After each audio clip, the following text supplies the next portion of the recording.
You're listening to The Building Code. I'm Tom Houghton. I'm Paul. Just Paul. First name basis now. Just keeping it casual. That's good. I like that. Appreciate that. Yeah. We'll bring our guest on in just a minute, but first I want to remind you that we're taking Buildertrend University on the road. We'll be hosting Buildertrend University in Dallas, Texas on October 3rd, 2019. Anyone is welcome to attend. It's a one-day conference for you and your team to learn more and optimize your usage of Buildertrend. You can sign up online at buildertrendu.com/Dallas. Paul and I will be there, and we hope to see you there too. Now we'll get started with today's guest. Today on our episode, we have a big celebration happening around the office because we hired our 500th employee, full-time employee. Pretty crazy. 500 people. Mm-hmm. And to talk about the history of how we went from 1 to 500, we've brought in a very special guest, VP of Sales, Josh Kaiser. Welcome, Josh. Pleasure to be here. There's no round of applause in the background or anything, is there? Tom could plug that in. Yeah, we'll put that in. We'll put that in post, as we say. Yeah. Industry term. Exactly. Just making my life easier. There you go. Yeah. Josh, welcome to the podcast. Hey, thanks for having me, Tom. Hey, you guys have a lot of people up there. I think that's part of the reason why you're on this is that your division is responsible for getting us to this number. Yeah, we do. I think it's been crazy the last, really 4 years that we've really scaled it. But yeah, I think close to 190 or so that Paul and I have really overseen in sales for the past 4 years. It's been a wild ride. That's incredible. Yeah. Yeah. And Joshua is an integral part of the actual acceleration, not only of the bodies, but the way we think about sales and how we thought how to grow this thing. And essentially it boiled down to, and we'll get into it, but it boiled down to how do we get the word out, right? In this industry that like we are doing X and we need to get in front of all the contractors possible. It's an industry that we've talked about a lot that you wouldn't maybe apply normal marketing practices to. It does take a lot of, for lack of a better term, like hand holding or like just a little bit more physical connection with people. And more importantly, it just takes volume of interactions, which we found. So we'll get into some of the numbers of how many calls we make and what that body of 190 people are able to do in a day, in a week, in a month. Here. Yeah. Let's first go back and look at how we got to 500 employees though. So on this show, let's do a quick recap. So Paul Worth, employee number 1. E1. Okay. How many times has that been brought up in the podcast? Oh, too many. I don't know. Yeah, right. Has it ever been said? I think it's been said a few times. Don't remember. Yeah, that's weird. Shock. That's weird. So we got employee number 1. Josh. I think I was, somewhere between 50 and 60. I don't know the exact number. Okay. I was employee number 150. Wow. Really? Yeah. Oh, wow. So, but again, I don't know. This is what's weird with the 500th. We have more than 500 people working here, but this is our 500 full-time hire. So I don't know if my number is thrown off by that. You mean 150. You mean the set of great interns we have? We have got a lot of great interns. So that you're saying that it was pushed over the 500 mark, but this would be our 500th full-time dedicated employee. So I don't know if my number, that's what I'm saying. I don't know if my 150 is inclusive of interns or not. I don't think it's inclusive of interns. No. How long have you been here, Josh? I've been here, it was 4 years in August. Okay. And I just celebrated 3 years. My wife has been here longer than I have as an employee. And you are the only married couple here that work under the same roof. Correct. For the time being. Today. There's one on the way. That sounds like there's a bun in the oven there. Well, there's a new couple on the way. That's true. Yeah. There is kind of a bun in the oven. Yeah, there you go. As far as Buildertrend goes. New Buildertrend couple. Yeah. Hot off the presses. Mm-hmm. Stay tuned for that episode later, I guess. Well, we'll give you a picture of the engaged couple. Oh, there you go. On the show notes. Check out the show notes. So on the show notes, we'll show you our 500th employee, and then we'll also take a picture of the engaged couple. Yeah. Teaser. It's good. Let's get back to it. Back to it. So let's reverse the clock. Paul, obviously, been around since the beginning. Josh came in 4 years ago. I came in 3 years ago. And so you can see even in that 1 year gap between you and I, there was some big growth. But now since 3 years ago to here, we've just pedaled to the metal and just exploded. What challenges, in your opinion, Josh, have we had to tackle in order to get through that growth period?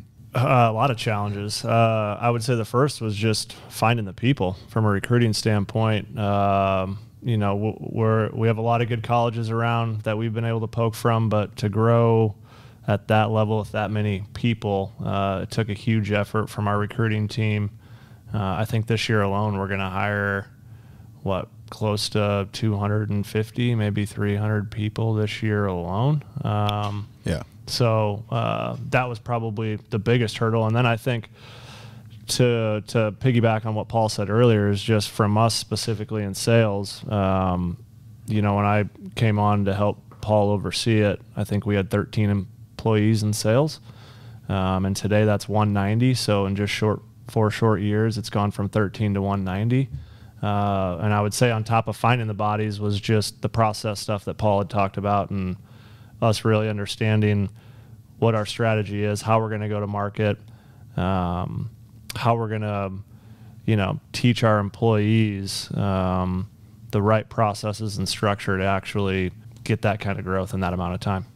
Yeah, so we started in 2006. October will be our 13th year. And from 2006 to call it 2015 or 14, it was myself and 4 other original salespeople for Buildertrend. And it was really, as many construction companies who are listening to this know, from 2006 to 2009 was a pretty rough time for the industry and a different sale, really. It was even before we had iPhones or iPads. And so the reality of using what we could refer to back then as a web-based software was kind of far-fetched for most companies.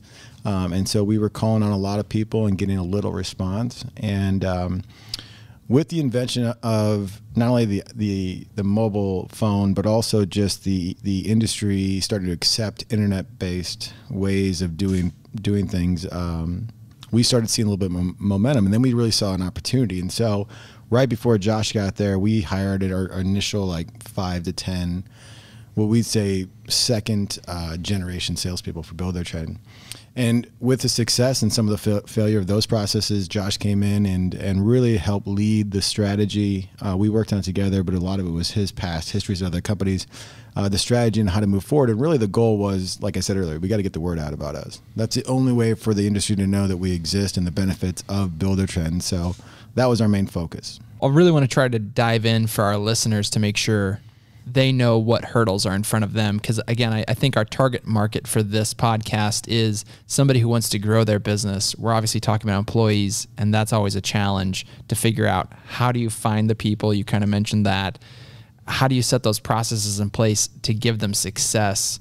So could we try to dive in more specifically to what were the processes that you were facing at the beginning with trying to figure out adding these second generation salespeople? Yeah, I think initially it was just making sure that we were putting our best foot forward as it relates to salesperson to salesperson on, how we were talking about our solution.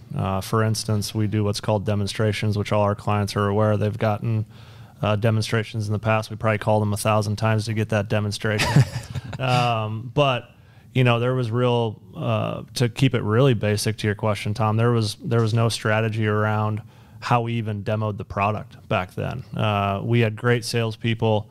Paul was one of the originals, but they all kind of did it their own way. And I think that's, to our clients, I think some of the struggles of just growing a team is making sure that you find the best way to do things, just through whether it's experience or, past jobs, or finding really good people that can find better ways of doing things. And that's really where the process is developed, is through you find great people, you replicate what they do as much as you can, and then you find really good people to challenge those great people.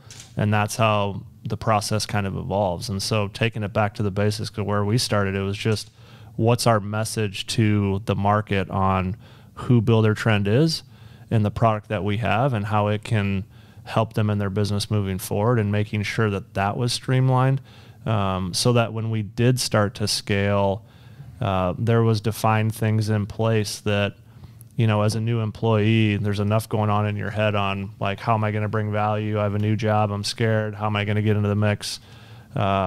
We can alleviate a lot of that by just saying we know how to do the job, because we've had a lot of really good people that have done the job, and here's basically the blueprint that defines success. And that's what's gotten us to this point, is just utilizing our best people, making sure that the message that we had to the market was one that was succinct and the same across the board, and then allowing the individual talents of our people to really shine. Yeah, I just want to add on to that because I think if you correlate this conversation, obviously 500 employees, like most of our clients, almost all of them don't have 500 or probably even 100. But I think you can correlate to how we grew with one of the most important things Josh said is that you have to have a process for a new employee to walk into. And because a lot of construction companies prior to Buildertrend, and Buildertrend is usually their vehicle for process, which is great, you hire somebody and you just say, go figure it out. Go follow Jim around for 2 weeks. And you expect that person to be really good or know that they're winning or losing, which is really hard for them. So I would say the biggest advice, whether in the next year you're going to hire one person, 10 people, or 50, is make sure you define what their process is going to be when they come on board and define how they're going to win and lose. Because then you're going to have a really good onboarding experience and have a much more success in keeping great people long term. Yeah, it's good to like setting their expectation so that way also they can meet that and succeed, right? That's part of that process. Yeah, and Buildertrend for a lot of construction companies allows them to do that without looking like they don't know what they're doing. Because honestly, before Buildertrend, an employee might come in and go, so how do you guys schedule? Well, Bill does it this way, Jim does it this way, Mike does it that way, and they're just like, well, which way do you want me to do it? Sure. Right? Or where do I put a daily log? Or how do I go find a certain document? And, if the construction company has 7 different places to do those things, that probably doesn't show that company in the best light to a new employee. Yeah. Right? So it helps get that structure for them to help them succeed with their business. Yeah, you just point an employee to one place instead of 7. Yep. Makes it a lot easier. And I think we all want to hire superstars, right? But they're really, really hard to find. And even superstars need help. And I think knowing that not very many superstars exist out there, at least initially in their job, you really have to look at yourself in the mirror as a business to say, like, what are we going to help and how are we going to help these people become that? Like, how do we take the below average employee and make them average? And how do we take the average and make them good? And how do we take the good and make them great? And that's through past experience of the business and really defining best practices around their role so that you give them the ability to free up and become great over time. Awesome. I love that. This is going to be a new Josh Kaiser quote of even superheroes need help. That's pretty good. Did you just come up with that? I don't think I said superheroes, did I? But I see what you're alluding to. Yeah. Yeah. So. I guess that's your quote now. Right. I think I said superstars. Superstars, superheroes. I mean, they're all just because you. I don't watch the Marvel movies, Tom. Yeah. Superstars, basketball players, superheroes, sci-fi. It's fantastic. Very on brand for both of you. That was good. Yeah, that was very true. Okay, so we're basically getting the knowledge of 4 years going from 13 to 190. When do you feel like we really hit our stride in that segment? Can you try to narrow that down for us? Well, I think we probably, I felt like we hit our stride, and Paul's going to love this because this is going to boost his ego even more. But I think, pretty early on, Paul's big for us around our messaging. We have scripts for everything that we do. So our BDRs that are cold calling out or our BDSs that are doing our meetings, Paul's been the brains behind what we say, why we say it. And so I think initially for me, when I felt like we really hit our stride was when we decided to pull Paul off of him being a regional sales manager for us and actually doing meetings and having him oversee the messaging, our go-to-market strategy, what are we going to say, why are we going to say it. He was the one that really built the brains behind all of those things that our sales team utilizes, and without that, it's impossible to scale. So I think that goes back to what Paul was saying about just onboarding and what does that 2 weeks look like for a new employee. For us, it's every day, but what do they need to be saying? Why do they need to be saying it that way? For some of our customers, if it's a project manager, it's how are you communicating with the client in their house? What are the questions that we're asking? Why are we asking them? Just some of those basics. I think for me, at least, that was pretty early on. But when we rolled Paul out to oversee that, and that was just in the first, I think, 2 or 3 months initially. Mm-hmm. We realized pretty quick, like, we can't scale this without having basically a playbook, and Paul was the brains behind the playbook for us. Awesome. Yeah, I mean, shout out to Paul. Yeah, I think that more importantly, because he needs that, right? Yeah. More importantly, I think that we quickly realized that it was a 2-person job, the monster that was ahead of us. And I think also it probably took a good, once we defined the 3 main positions we had, which took a while to do, it probably took a good 12 months to understand what that position should do every day at its max output. And then I think once that was set, so you call it maybe 12 months after I stepped out, I think that's when we started rolling. Because then we could hire confidently and be really confident in our processes, knowing that no matter who you put in there, if they're doing the right thing and they're managed and held accountable to that thing, they will be successful more times than they're not. Yeah. It took a while to define that. Yeah, because once you, at that year mark, once you have everybody doing it the same way, the way that we knew was right and that worked just through experiences of the people that we had hired, then it allowed us as a business to really understand what we call metrics or our KPIs, right? And how many calls are we making, and of those calls, how many are converting to a meeting, and of the ones that we set meetings on, what's our seat rate, or how many of these contractors are actually showing up to the meetings, and of those meetings, how many are closing. And we look at 30 or 35 of those metrics today, but back then it was, once we had the process in place and the work ethic in place in terms of what we knew the roles were capable of, now we were actually able to look at the numbers behind the business and really formulate a game plan. Because we're getting max output and we feel really good about the process, it became really, really easy to scale because we knew what our metrics were going to be month in and month out. And as long as those numbers stayed somewhat consistent or hopefully grew, then we could continue to hire at that pace because we were seeing the return month after month. Nice. We had a great discussion with Art Subcheck on episode 18. So if you want to hear more about that sales discussion, you should check out that episode. That was definitely a plug. Yeah. Was it good? Did we talk about our sales process in that? A little bit. Yeah. We talked about scripting in that. He's got a great sales voice. He does. So if you just want to have a good listen to a podcast, that's a good one to listen to. If you want to hear good audio, there it is. Yeah. So back to our 500th employee. I think the other reason why we brought you on, Josh, is honestly, the 500th employee is most likely going to be a salesperson. Right?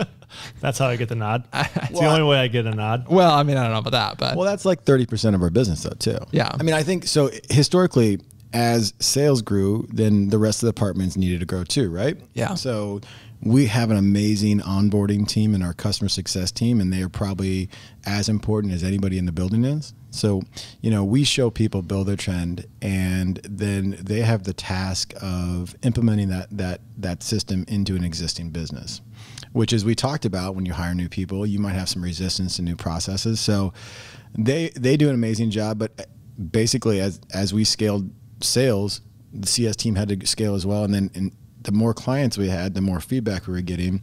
Our development engineering team had to scale as well, right? New features, new functionality always needed to be coming out. On top of that, the supporting functions needed to scale. So when you hire 330 people over the last 18 months, that takes a really big recruiting team. It takes marketing efforts to get the word out about your business locally, and then a lot of other supporting functions too. So it was really the spear head of like growth across the company. Sure. Yeah, I mean, I think that's relative to all of our customers, right? I mean, it's obvious you can't grow without sales. Like, it all starts with sales. And I think going back to, Tom, what you asked earlier about like what was the tipping point, or where did I feel like, I think it was one, taking Paul out of sales, but I think it was like myself and Paul realizing, and I think this is something that, a lot of our clients probably can relate to. Like, listen, we all have egos and we all think we're the best at everything, but I think when Paul and I realized like we need to get out of the way and find people that can do it better than us.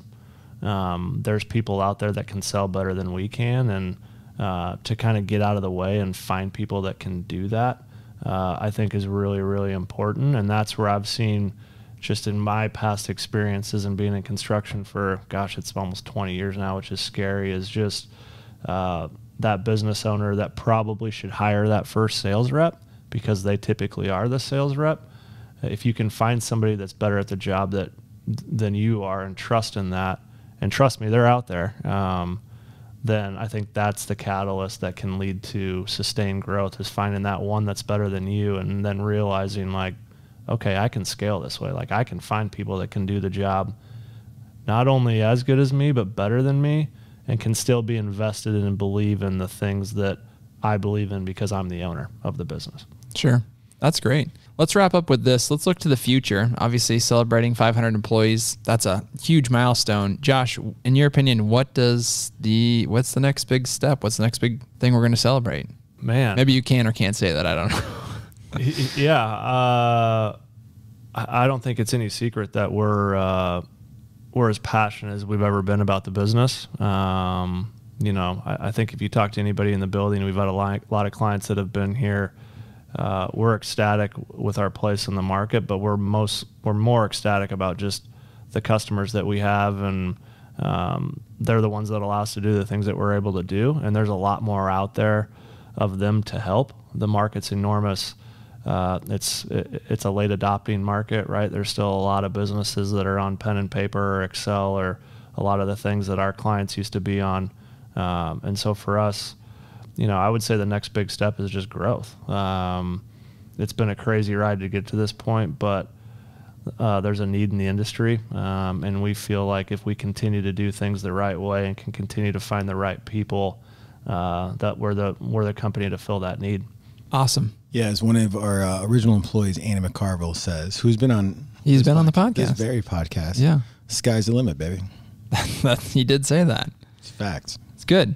Josh, thank you so much for coming on the podcast today and sharing your insight into the business and just sharing your industry knowledge in general. We've enjoyed getting a chance to talk with you about all things people and Buildertrend. Yeah, it's great to just finally spend some time with you and just talk, just me and you. Yeah, I know, it's been a long time. Appreciate you. Thanks, everybody, for listening. Want to share a suggestion for a future guest? Have a question about Buildertrend that you'd like us to discuss, or a topic that you'd want us to cover on the podcast? Let us know by calling and leaving us a message at 402-596-6437. That's 402-596-6437. And who knows, you'll maybe hear yourself on the podcast.